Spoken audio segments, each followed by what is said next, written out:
The bassinet was empty. My signature on the discharge papers was a forgery. The nurse's hands shook as she backed away. She knew. I ripped the IV from my arm, blood dripping onto the hospital floor, and ran. The security guard lunged, but I swung the metal pole hard. Now I'm in my car, gripping a burner phone, and my husband's voice on the other end just told me I'm the unstable one. My son is gone, and the only person who can help me is the sister I haven't spoken to in years. The antiseptic bite of bleach stung Sarah's nostrils as she clawed her way out of a morphine fog. Her hand drifted across the coarse hospital sheets, searching for the warmth of the bassinet. But her fingers met only cold, empty plastic. The room hummed with the mechanical rhythm of a heart monitor. A steady, indifferent beep, beep, beep that seemed to mock the frantic thudding in her chest. Panic surged, a sharp electric current through her spine. She swung her legs over the bed frame, the linoleum floor freezing against her bare soles. The sudden movement sending a jagged spike of pain through her lower abdomen, where the surgical incision sat like a hot brand. Nurse Jennifer Reed stood by the door, clutching a clipboard against her crisp white scrubs. She didn't move to help. Her eyes were fixed on the wall just above Sarah's head, avoiding the raw desperation in the room. "Where is he?" Sarah's voice cracked, a dry rattle in her throat. She gripped the edge of the plastic bassinet, her knuckles turning the color of chalk. "Where is my son?" Jennifer extended a stack of papers, her expression a mask of practiced sympathy that didn't reach her weary eyes. "You signed the discharge forms an hour ago, Mrs. Miller. Your husband took the boy home. He said you wanted to rest and would follow in a car service." Sarah snatched the documents, the paper crinkling loudly in the sterile silence. The ink blurred before her eyes, but the signature at the bottom stopped her breath. It was a perfect imitation of her own loopy script, precise and deliberate, the kind of forgery that required hours of study. She traced the curve of the S with a trembling thumb, feeling the slight indentation the pen had made. "I never signed this," Sarah whispered, her voice gaining a dangerous edge. "I haven't seen my husband since Tuesday. I haven't even been awake for an hour." She stepped forward, the hospital gown fluttering open at her neck, her skin pale and clammy. "Who took my baby?" The nurse's gaze hardened, her shoulders tensing as her eyes darted to the security camera mounted in the corner. "The records are digital and final, Sarah. You've been under a lot of stress. Post-birth complications can affect the memory. You need to vacate the room for the next patient." "We have a line in triage?" A heavy silence settled between them, broken only by the distant squeak of rubber soles in the hallway and the hum of the industrial HVAC system. Sarah studied the stillness in Jennifer's posture, the way she gripped the clipboard like a shield. This wasn't a clerical error or a misunderstanding. The clinical coldness in the room shifted, revealing the jagged edges of a trap. They hadn't lost her son. They had traded him. 1, 2, 3, 4. Sarah whispered under her breath, her eyes locking onto the nurse. 1, 2, 3, 4. She needed the rhythm. She needed to keep her heart beating because if it stopped now, the world would swallow her whole. She could feel the conspiracy thickening like heavy fog. This wasn't just David. This was the shadow of the Miller name, a name that bought silence and forged destinies. The pain in her abdomen was a screaming reminder of her vulnerability, but it also served as an anchor. She ignored the nurse's hand, reaching out to steady her, and instead focused on the door. Every second she spent arguing over forged ink was a second her son was being driven further away. The hospital, once a place of healing, had become a cage of polished chrome and white tile. Sarah didn't wait for Jennifer to call security. She turned toward the small closet where her belongings had been stowed. Her fingers fumbled with the zipper of her bag, pulling out a heavy wool coat. She threw it over her hospital gown, the weight of the fabric pressing against her raw skin. "Mrs. Miller, you aren't medically cleared to leave." Jennifer's voice rose, a note of genuine panic finally breaking through the mask. "Then call the police," Sarah snapped, spinning around. "Call them and tell them you released a newborn to a man without a valid ID check. Tell them you let a woman sign discharge papers while she was unconscious on morphine. Do it." Jennifer flinched, her hand hovering over the call button on her hip. She didn't press it. That was the confirmation Sarah needed. The nurse was part of the machinery, or at least she was terrified of the people who owned it. Sarah pushed past her, the scent of the nurse's lavender-scented soap clashing with the metallic tang of blood and bleach. She hit the hallway, her gait a lopsided shuffle. Every step felt like a razor blade drawing across her midsection. She needed to get out.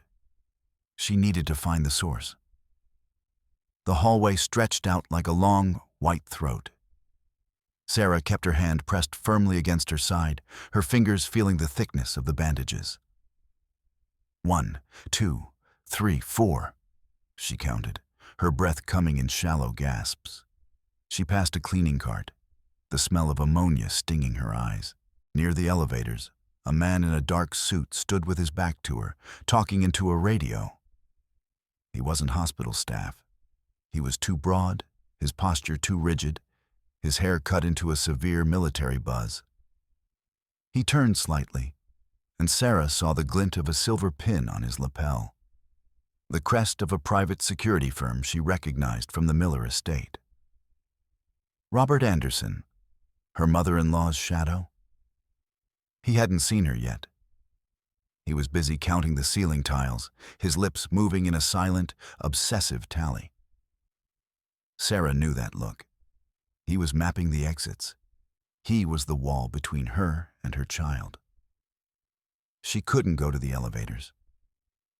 She turned toward the heavy fire door leading to the stairwell. Her hand shook as she reached for the handle. The cold metal bit into her palm, a grounding sensation in the sea of agony. She pulled, the door groaning on its hinges, and slipped into the dim, concrete space. The stairwell echoed with the sound of her own labored breathing.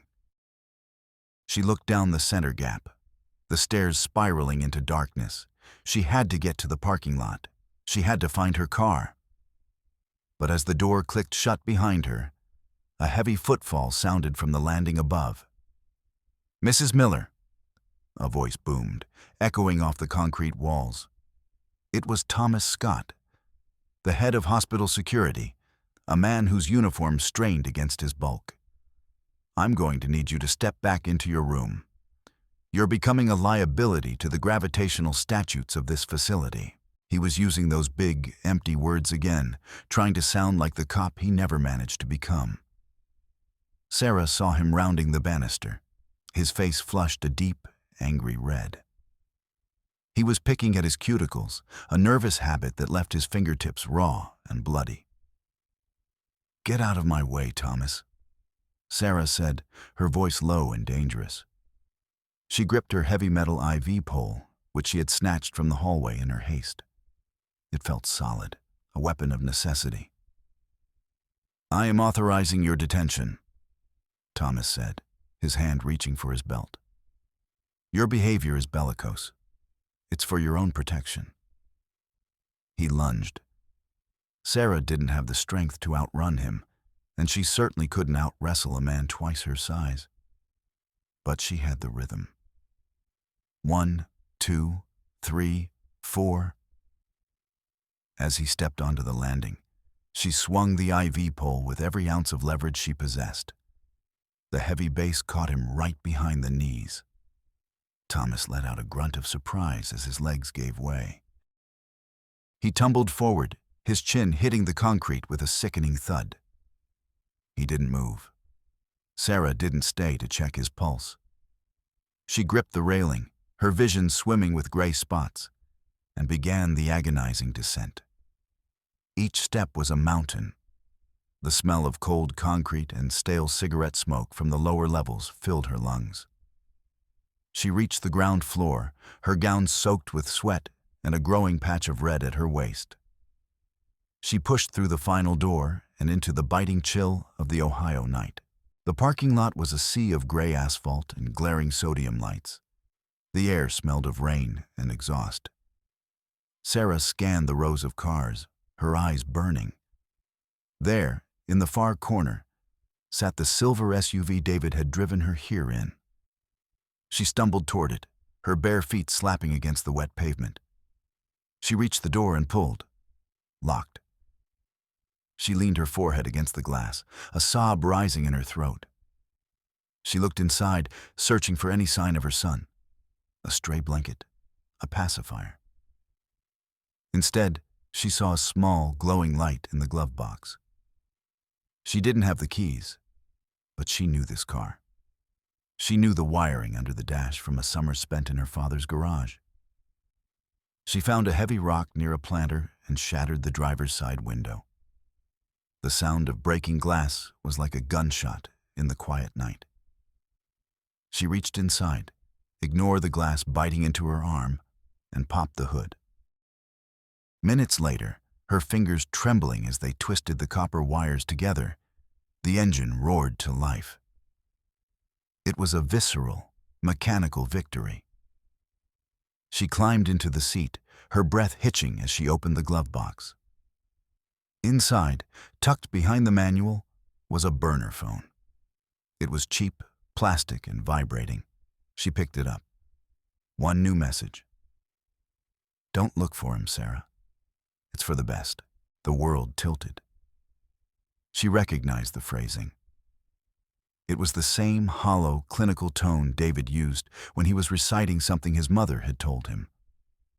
She hit the redial button, her heart hammering against her ribs. "David?"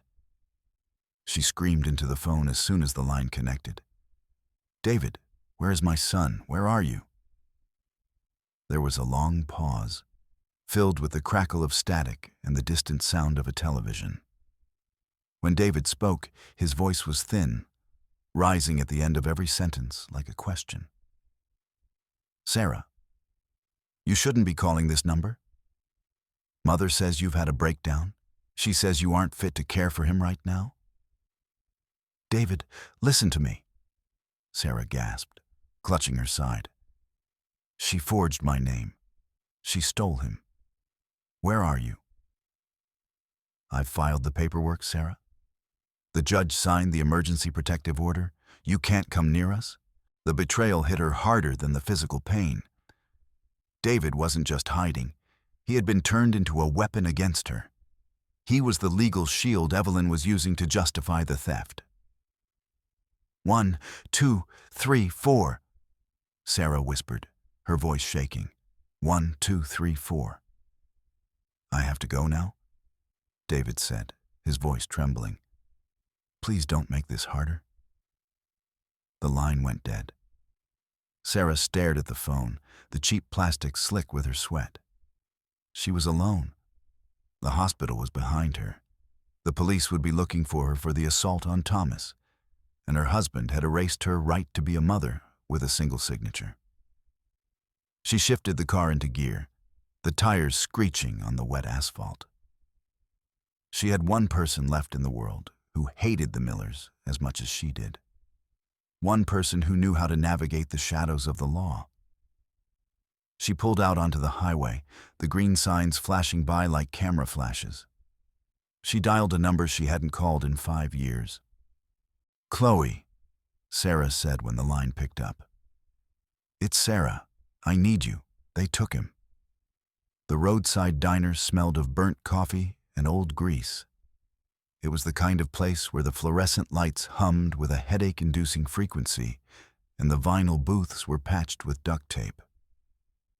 Sarah sat in the back corner, her heavy coat pulled tight to hide the bloodstain on her gown. Chloe Williams sat across from her, her ink-stained fingers tapping a restless rhythm on a stack of napkins. She looked older, her face thinner, her eyes guarded by a 3-foot wall of professional distance. She didn't offer a hug. She didn't offer comfort. "You look like hell, Sarah," Chloe said, her voice flat. She pulled a scrap of paper from her pocket. A grocery list: milk, eggs, bread. She began to copy it onto a fresh napkin with a methodical, obsessive focus. "They took him, Chloe. Evelyn. She forged the papers. David he's with her. He's helping her." Chloe stopped writing. She looked up, her gaze sharp. "I told you when you married into that family that they'd eat you alive. You thought you were different. You thought you were the one who could handle the Miller weight." "I don't care about the weight," Sarah hissed, leaning forward. "I care about my son. You're a paralegal? You know how they move money. You know how they hide assets. Find him." Chloe sighed, the sound lost in the rain, drumming against the diner's roof. "Evelyn doesn't just hide assets, Sarah. She erases them. If she has David on her side, you're legally a ghost. That protective order? It's a death sentence for your parental rights." Before Sarah could respond, a pair of headlights swept across the diner's window. A black SUV pulled into the lot, its engine idling with a low, predatory rumble. It didn't park. It just sat there, 4 car lengths away, watching. "We have to go," Sarah said, her hand going to the burner phone. "Now." They scrambled out the back door just as the SUV's doors flew open. The rain was a cold, needle-sharp downpour now, soaking through Sarah's coat in seconds. They piled into the silver SUV, Sarah behind the wheel. She threw it into reverse, the tires kicking up gravel as she spun the wheel. The chase hit the highway like a lightning strike. The black SUV was a shadow in the rearview mirror, relentless and silent. Sarah pushed the engine, the needle climbing past 80, 90. The Appalachian foothills began to rise around them, jagged peaks blotting out the horizon. "They're gaining," Chloe yelled, her hands white-knuckled on the dashboard. Sarah saw a sign for a construction zone ahead, orange barrels and heavy machinery lining a narrow detour. She didn't slow down. She steered the car into the heart of the chaos, weaving through the concrete barriers with a desperate, feral precision. The black SUV tried to follow, but it was too wide, too heavy.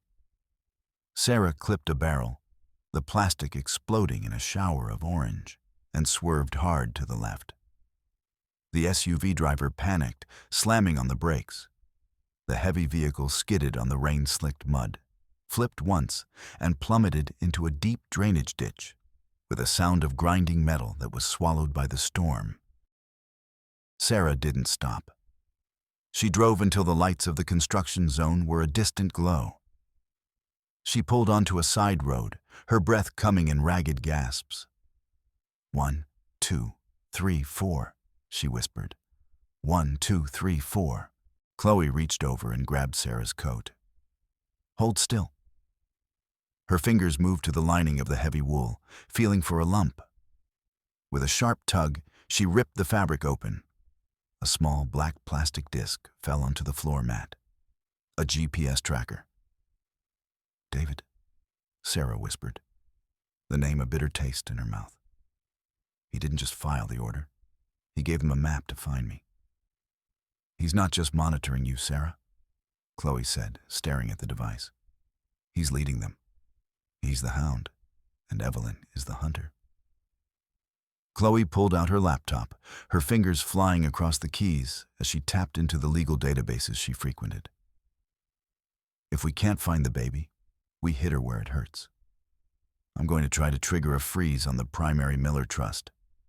If I can flag the forged discharge papers as part of a felony kidnapping, the bank's automated systems will lock the accounts for 48 hours. "Do it," Sarah said. "Freeze her out. Make her stop." Chloe worked in silence for 10 minutes, the only sound the tapping of keys and the rhythmic sweep of the windshield wipers. Sarah watched the road, her eyes burning with exhaustion. She felt a glimmer of hope. If they could cut off Evelyn's money, the security teams would vanish. The private jets would stay grounded. "I've got the bypass," Chloe whispered, her face lit by the blue glow of the screen. "Initiating the freeze. Now."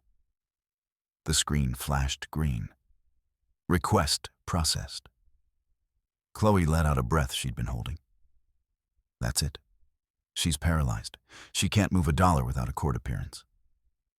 Sarah felt her shoulders drop for the first time in hours. Her breathing slowed. They had a window. They had leverage. But then, the screen flickered. The green text turned a violent, pulsing red. Account status, closed. Balance, $0. What? Chloe leaned in, her braid falling over her shoulder. That's impossible. That trust had 30 million in it this morning. She scrolled frantically, her face paling. She moved it. Sarah, she didn't just move it to another bank. She dumped the entire fortune into an untraceable offshore trust in the Caymans. The accounts I just tried to freeze? They're empty shells. The system didn't lock her out. It alerted her that someone was poking around. A notification popped up on the screen. A legal injunction. "Oh God," Chloe whispered. "Because I used my firm's credentials to access the filing, she just filed a countersuit. She's claiming I'm conspiring with you to embezzle family funds. Sarah, I just lost my access. I might lose my license." The smart move hadn't just failed. It had stripped Chloe of her only weapon and given Evelyn a legal reason to put them both in prison. They were worse off than when they started. Sarah reached down to clear the floor mat, her hand brushing against something cold beneath the passenger seat. She pulled it out. It was a gold locket, the chain broken. She snapped it open. Inside was a tiny, faded photograph of a baby boy. But it wasn't her son. The clothing was dated, the photo quality grainy from decades ago. The child had the unmistakable Miller eyes, wide, dark, and haunting. "Who is this?" Sarah asked, showing it to Chloe. Chloe looked at the photo, then back at Sarah. "That's not David. But it looks exactly like him." The realization settled in the pit of Sarah's stomach like lead. Evelyn hadn't just stolen her son. She was repeating a pattern. This house was built on stolen children and erased histories. They stopped at a remote gas station near the Virginia border to refuel. The air was thick with the smell of gasoline and damp earth. Sarah stepped out of the car, her legs buckling. She leaned against the pump, the cold metal biting into her shoulder. A shadow moved behind the station. A man in a grease-stained uniform stepped out, but he wasn't carrying a squeegee. He had a heavy zip tie in his hand and a look of grim determination. He lunged for Sarah's phone. Sarah didn't think. She reached into the back of the SUV and grabbed the tire iron. She swung with a primal scream, the heavy iron catching the man in the ribs. He went down, gasping for air. Sarah pinned him against the side of the building, the tire iron pressed against his throat. "Where are they? Where is Evelyn?" I'm just the pickup," the man wheezed, his eyes bulging. "The airfield. Winchester. They've got the kid and the husband. The husband. He's in the back of the van, lady. He's not helping them. He's tied up just like the brat." Sarah froze. David wasn't a traitor. He was a prisoner. The questioning tone in his voice, the protective order. It had all been a performance forced upon him, likely with a gun to his head or a threat to his son's life. 1, 2, 3, 4, Sarah whispered. The rhythm was back. But this time, it wasn't just survival. It was a march. The storm in the Appalachians was a wall of water and wind that threatened to blow the SUV off the narrow mountain passes. Sarah drove with a blind intensity, her eyes fixed on the glowing GPS of the burner phone. She had tracked the tail number of the jet Evelyn had registered, a Gulf Stream waiting at a private strip in Winchester. "We have 20 minutes, Chloe said, checking her watch. "If they get that plane in the air, they're out of the country. We'll never find them." The airfield appeared through the sheets of rain, a sterile expanse of concrete and corrugated steel. A single hangar was lit up, the silhouette of a jet visible through the open doors. As they approached the perimeter fence, a dark sedan swerved in front of them, blocking the road. Robert Anderson stepped out, holding a tactical flashlight that cut through the darkness like a blade. "Stay in the car, Chloe," Sarah commanded. She stepped out into the mud. The rain instantly flattened her hair against her skull. Her surgical stitches felt like they were being pulled apart by hot pincers. Anderson didn't speak. He began to count the fence posts, his eyes darting back and forth. 10 posts to the gate, 2 guards, 1 target. "You're not taking him, Robert," Sarah said, her voice barely audible over the wind. Anderson moved with a speed that defied his age. He caught Sarah by the shoulder, spinning her toward the chain-link fence. The metal mesh tore at her coat, and she felt a warm, wet sensation spread across her abdomen. Her incision had opened. The pain was a whiteout. But Sarah didn't fall. She reached into the maintenance chest, bolted to the fence, and grabbed a heavy pipe wrench. As Anderson reached for his zip ties, she swung the wrench in a short, brutal arc. The heavy steel connected with the side of Anderson's head. He crumpled into the mud, his flashlight spinning across the concrete, casting long, erratic shadows.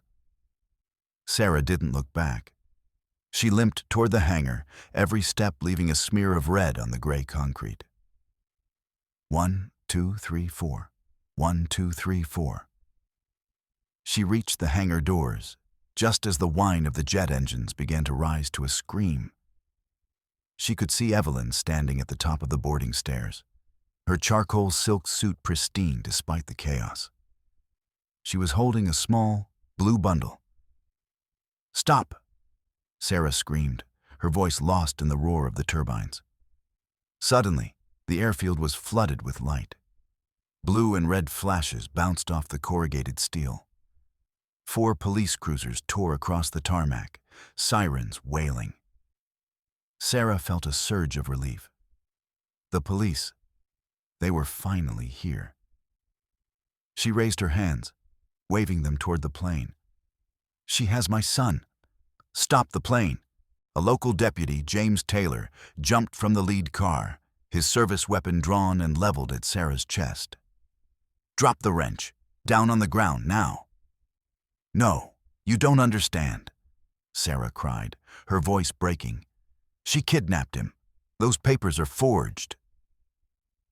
Taylor didn't look at the plane.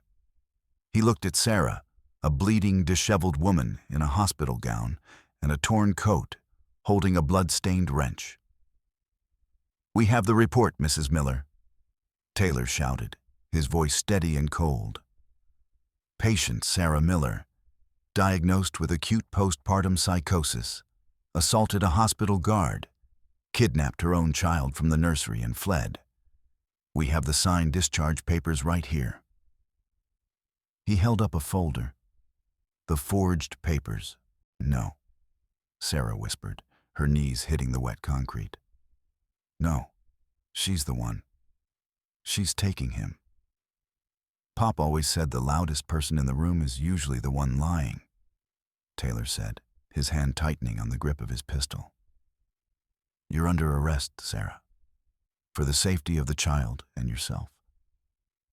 Sarah watched in total, soul-crushing despair as the stairs of the jet began to retract. Evelyn looked down from the door, her face a mask of cold, architectural perfection. She didn't look like a kidnapper.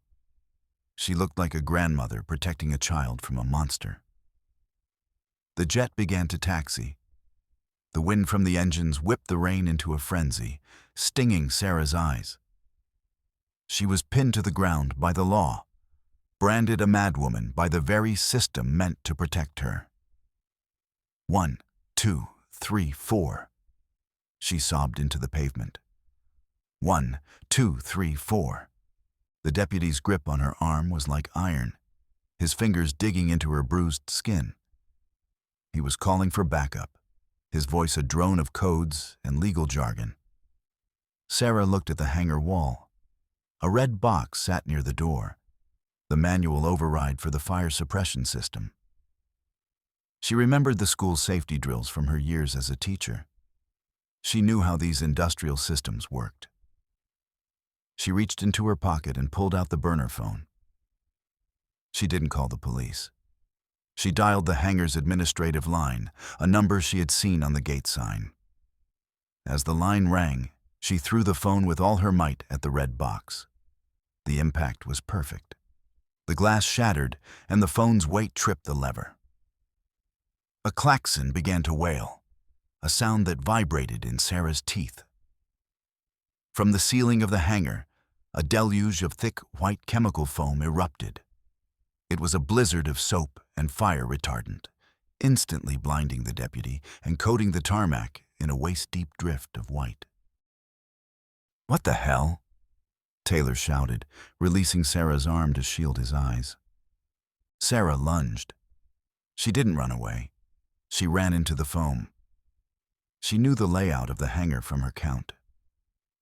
1, 2, 3, 4. She reached the wheels of the jet, just as it began its final turn toward the runway. She scrambled up the side of the moving plane, her fingers catching on the edge of the still-closing door. With a burst of strength she didn't know she possessed, she pulled herself inside. The interior of the jet was a world of tan leather and quiet luxury. Evelyn stood in the center of the cabin, her eyes wide with a rare flicker of genuine shock. David sat in a chair behind her, his hands zip-tied to the armrests, a bruise blooming across his jaw. And there, in a silk-lined bassinet, was the baby. "Get out!" Evelyn hissed, her voice a low vibrato of rage. "You are an unsightly smudge on this family, Sarah. I will have the pilot dump you on the runway." Sarah didn't move toward the baby. She moved toward David. She reached into her pocket and pulled out the gold locket. "Who is this, Evelyn?" Sarah shouted over the roar of the engines. "Who is the boy in the photo, the one who looks just like David?" Evelyn froze. The color drained from her face, leaving her looking like a marble statue. "David, look at it!" Sarah screamed. David leaned forward, his eyes fixing on the grainy photograph. He gasped, a sound of pure, unadulterated recognition. That's the boy from the cellar," David whispered, his voice finally dropping the questioning lilt. It was a roar of certainty. "The one you told me was a ghost. My brother. You didn't lose him, Mother. You threw him away because he wasn't perfect." The cabin fell into a deathly silence. Even the engine seemed to fade into the background. "He was a liability," Evelyn whispered, her eyes darting to the floor. "He was cluttered. He didn't fit the structure."